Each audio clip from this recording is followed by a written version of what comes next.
Comme à l'habitude, je vous demande de vous présenter et à partir de ce moment-ci, vous avez 10 minutes pour faire votre présentation. Alors, bonjour tout le monde. Merci, M. le Président. Merci à la Commission de nous accueillir, de nous donner la chance de faire des commentaires sur ce projet de loi. Mon nom est Sidney Ribault, je suis le directeur général et le cofondateur d'Équiterre. Je suis accompagné de Steven Guilbeault, qui est le directeur principal de nos affaires gouvernementales et qui est aussi cofondateur de notre organisation. Quelques mots en ouverture sur Équiterre. Nous sommes une organisation composée de membres. On a 19 000 membres à travers dans toutes les régions du Québec qui nous financent, qui composent plus de la moitié de notre financement. On a 150 000 sympathisants qui nous suivent, qui nous lisent, qui participent à nos projets d'éducation sur le terrain, encore une fois, partout au Québec. Et nous sommes une organisation avec des bureaux à Montréal, à Québec et à Ottawa. On est aussi une organisation qui s'intéresse à la politique énergétique depuis très longtemps. Donc, simplement vous dire qu'on s'y intéresse depuis le débat public sur l'énergie en 1995. On a par la suite participé à peu près tous les exercices de consultation, de réflexion sur les politiques énergétiques au Québec. On l'a aussi fait au niveau fédéral à plusieurs égards, évidemment, notamment en lien, notamment avec la question des changements climatiques. Vous dire qu'on a aussi une expertise terrain qu'on a développée au fil des ans. On a géré des projets d'efficacité énergétique en lien avec le gouvernement du Québec, entre autres un programme d'efficacité énergétique visant les personnes avec faible revenu, entre autres des visites visant les propriétaires de maisons qui s'appelaient jadis Énerguide pour les maisons, qui s'appelle maintenant Réno Climat. Et donc, au fil des ans, on a eu plusieurs partenariats avec le gouvernement, notamment le Bureau de l'efficacité énergétique, qui était jadis l'Agence de l'efficacité énergétique. Donc, on a vécu les différentes moutures d'organisation en ce sens-là. Et on travaille aussi avec les distributeurs d'énergie à plusieurs égards et de différentes façons. Je vais attirer votre attention sur quelques aspects. Il y a des aspects du projet de loi qu'on a commenté davantage que d'autres. Je vais aborder l'organisme qu'on propose de créer, Transition énergétique Québec, et mon collègue Steven va aborder d'autres points. Donc, sur la création de Transition énergétique Québec, je vous dirais que globalement, notre préoccupation, c'est qu'on ne refasse pas exactement ce qu'on a fait avec l'Agence d'efficacité énergétique il y a quelques années, c'est-à-dire qu'on s'assure de doter, si on crée un organisme indépendant, qu'on s'assure que cet organisme soit réellement indépendant et qu'il ait les moyens de ses ambitions. Alors, je vais vous citer quelques éléments. Au niveau du mandat, on a été franchement surpris de voir que en fait, vous dire d'entrée de jeu qu'on salue la création de cet organisme-là. On pense que c'est essentiel de créer Transition énergétique Québec. Mais cela étant dit, on a plusieurs préoccupations au niveau de la façon qu'on le fait. Dans le mandat, on a été surpris de constater qu'il n'y a pas de référence à la réduction des gaz à effet de serre. Or, le Québec a des objectifs importants à cet égard. Pour nous, c'est essentiel que dans la mission de cet organisme-là, on lui donne l'objectif de réduire les gaz à effet de serre du Québec. Ça doit faire partie de la mission. On pense que dans cet ordre d'idées-là, on devrait élargir le mandat de la TEC aux énergies décentralisées, la géothermie, l'énergie solaire, les mini-éoliennes, et ainsi de suite, et autres innovations qui pourraient venir. Au niveau de la gouvernance, une gouvernance qui semble être relativement complexe ou compliquée lorsqu'on regarde les différents organismes et personnes auprès de qui cet organisme soit redevable. On pense que, évidemment, la TEC doit être redevable au gouvernement, mais à notre avis, ce lien-là doit se limiter à l'atteinte de cibles très précises. Donc, ce qu'on veut éviter là, concrètement, c'est qu'on prenne des décisions politiques sur quel type de programme on fait pour réduire, pour atteindre des cibles d'efficacité énergétique, mais plutôt donner la liberté à l'organisme de mettre en œuvre les programmes qu'elle juge les plus efficaces. Donc, on veut éviter de faire des programmes de remplacement des fenêtres parce que c'est populaire auprès des consommateurs et que, d'un point de vue politique, par exemple, ça peut être plus intéressant que d'intervenir dans les grandes industries. Je donne un exemple comme ça. L'autre élément que j'aimerais attirer à votre attention, c'est les critères de nomination du conseil d'administration. on propose des critères pour une table des parties prenantes, mais on n'en propose pas pour le conseil d'administration. Alors, en gros, on propose que le conseil d'administration soit indépendant, notamment des distributeurs d'énergie. Et finalement, je vous souligne une dernière recommandation à l'égard de la TEC qui nous semble importante.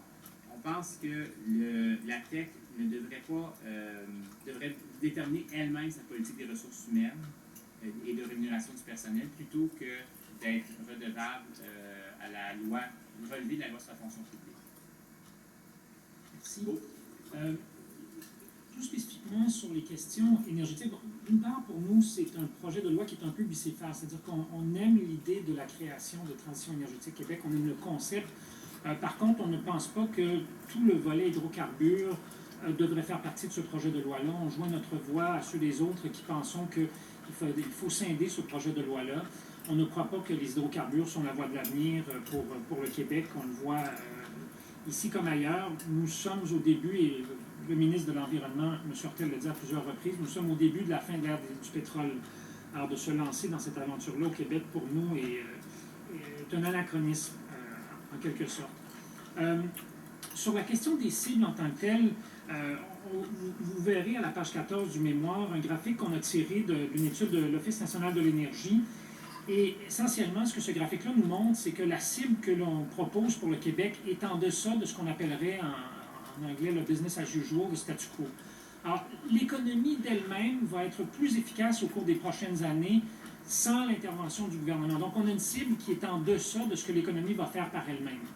Alors, d'une part.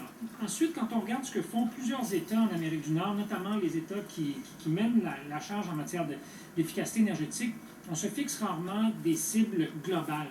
On va plutôt fixer des cibles par source d'énergie. Donc, c'est ce que vous voyez à la page 15. Là. On vous a mis sur l'horizon 2030 la fourchette basée sur les leaders en Amérique du Nord. Donc, pour l'électricité en énergie, l'électricité en puissance, le gaz naturel, on a repris la cible qui est proposée de 40%, avec laquelle on est d'accord. Mais pour les autres sources d'énergie, ça nous prend également des cibles. Pas juste pour le pétrole. Si, par exemple, on devait remplacer l'ensemble des produits pétroliers par le gaz naturel, on ferait un gain en termes de qualité de l'air, mais en termes de GES, ce ne serait jamais aussi important que si on passait du pétrole à l'électricité, par exemple. Alors, c'est pour ça qu'il nous faut une cible de réduction de la consommation du gaz naturel également. On pense qu'il faut faire une place, Sina en a parlé brièvement, il faut faire une place aux énergies renouvelables également, notamment le grand éolien.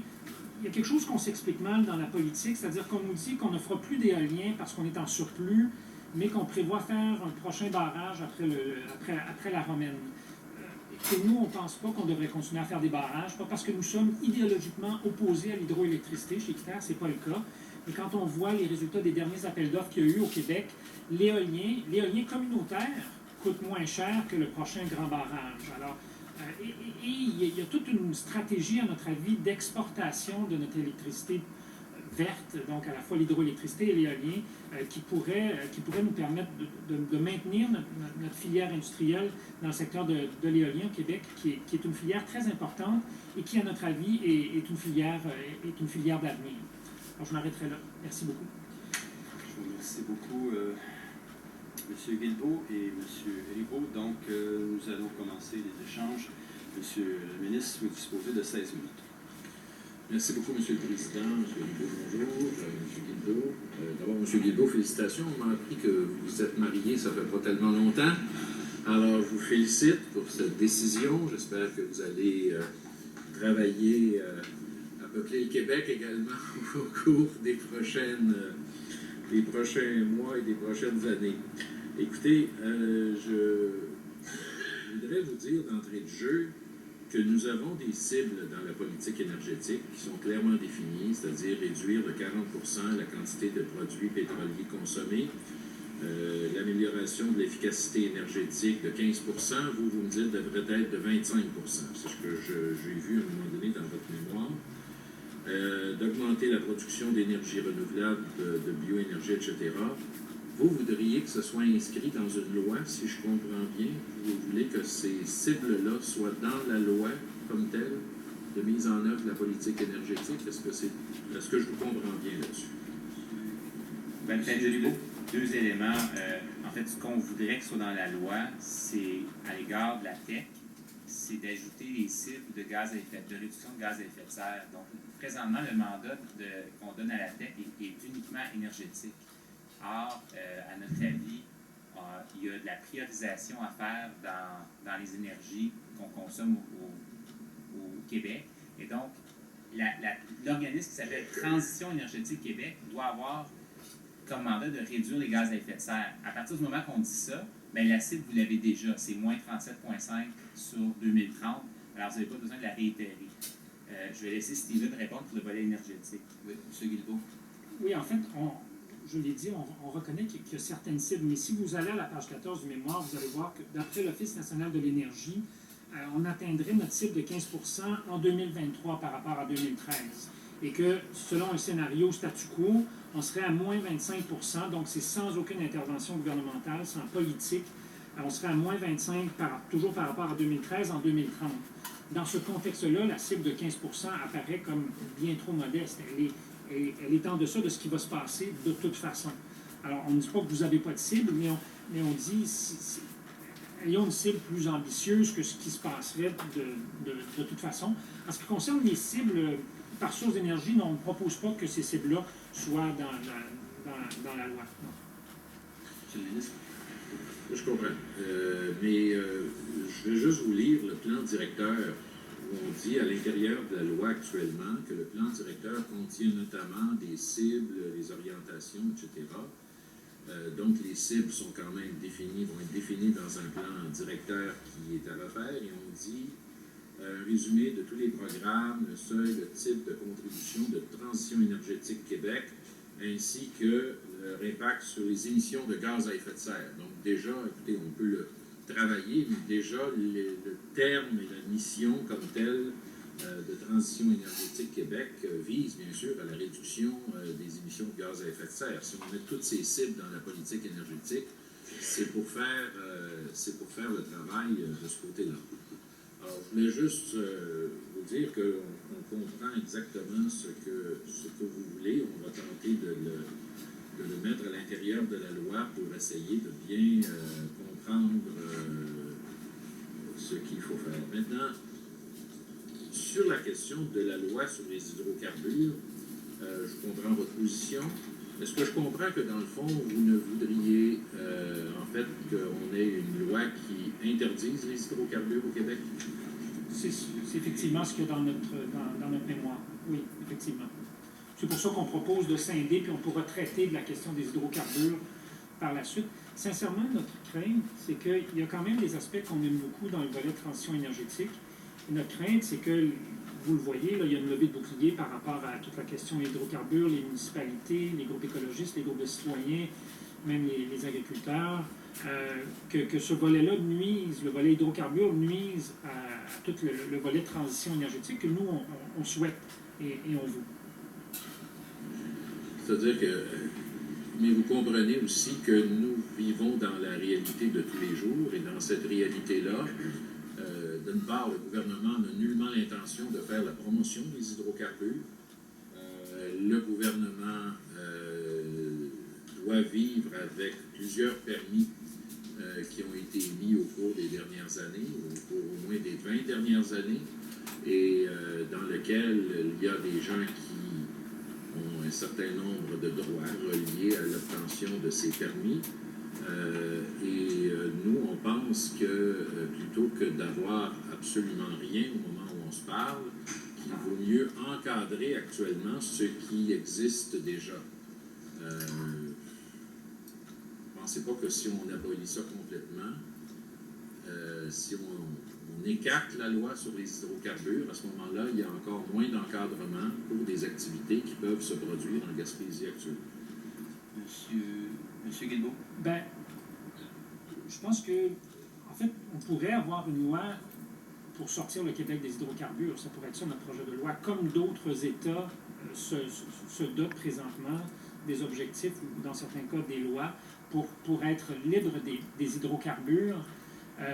Il y a déjà il y a déjà un cadre réglementaire pour l'exploitation d'opérations qui s'apparentent à des opérations minières. On a la loi sur les mines. Alors nous, on ne pense pas qu'il soit nécessaire d'avoir une autre loi en plus de ça pour définir ça. On pense que s'il y a une loi sur les hydrocarbures, ça devrait être une loi sur comment sortir le Québec des hydrocarbures et qu'on prévoit un calendrier pour le retrait de ces permis-là, par exemple, comme c'est en train de se faire ailleurs dans le monde. Je suis d'accord. La seule chose, c'est qu'on veut sortir le Québec, évidemment, mais on vit dans une réalité. Nous, ce qu'on dit, c'est que d'ici 2030, on veut réduire quand même de près de la moitié. Alors, on s'en va dans cette direction-là. Le premier ministre a eu l'occasion de le dire. D'ici 2050, on pense qu'on va être capable de réduire les gaz à effet de serre de 80% dans l'économie québécoise, ce qui est quand même un travail extrêmement difficile à faire compte tenu des réalités du marché auxquelles on a à faire face. Maintenant, dans les hydrocarbures, il n'y a pas juste le pétrole, il y a le gaz naturel. Je voulais juste avoir votre opinion par rapport au gaz naturel. Vous avez dit, par exemple, que déjà dans le passé, que vous étiez favorable au remplacement du mazout lourd par du gaz naturel. Est-ce que c'est toujours le cas, en le sens où le gaz naturel est un moindre mal par rapport au mazout lourd? Monsieur Guilbeault? Je ne sais pas exactement. En fait, on n'est pas contre le gaz naturel. On collabore avec Gaz Métro à l'occasion sur différents projets. On a salué leur projet de l'autoroute bleue, donc, qui vise à remplacer le diesel par le gaz naturel dans le camionnage lourd. Je pense qu'à une certaine époque, beaucoup de gens, des gens beaucoup plus intelligents que nous et beaucoup plus experts dans le domaine, pensaient que le gaz naturel allait jouer un rôle de transition vers une économie très émettrice en carbone à une économie très sobre en carbone. De plus en plus, le consensus international semble être qu'on n'a pas le temps de passer par cette transition-là du gaz naturel et qu'il faut aller le plus rapidement possible à des énergies encore moindre impact que le gaz naturel. Donc, je ne sais pas exactement à quelle citation vous faites référence, Monsieur le ministre, mais on n'est pas contre le gaz, mais comme le pétrole, il faut éliminer le gaz. À un échéancier, si on veut réduire de 80 à 95% nos GES en 2050, ça ne laisse plus beaucoup de place pour quelques formes d'hydrocarbures que ce soit. Monsieur le ministre?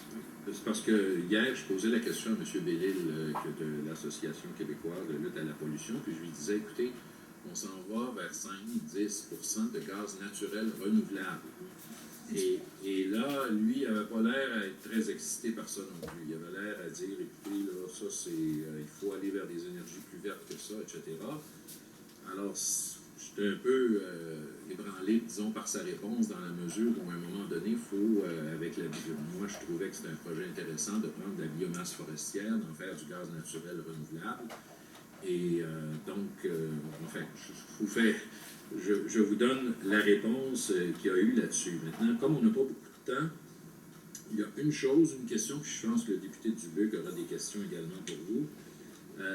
Vous semblez opposer au Fonds pour la transition énergétique pour financer la mission de TEC, dans le sens que, ce que je comprends de ça, que vous savez qu'on reçoit de l'argent des pétrolières, il y a comme une taxe sur le carbone qui existe au Québec, on reçoit de l'argent des pétrolières, on a ce qu'on appelle la quote-part des distributeurs, Hydro-Québec, Gaz Métro.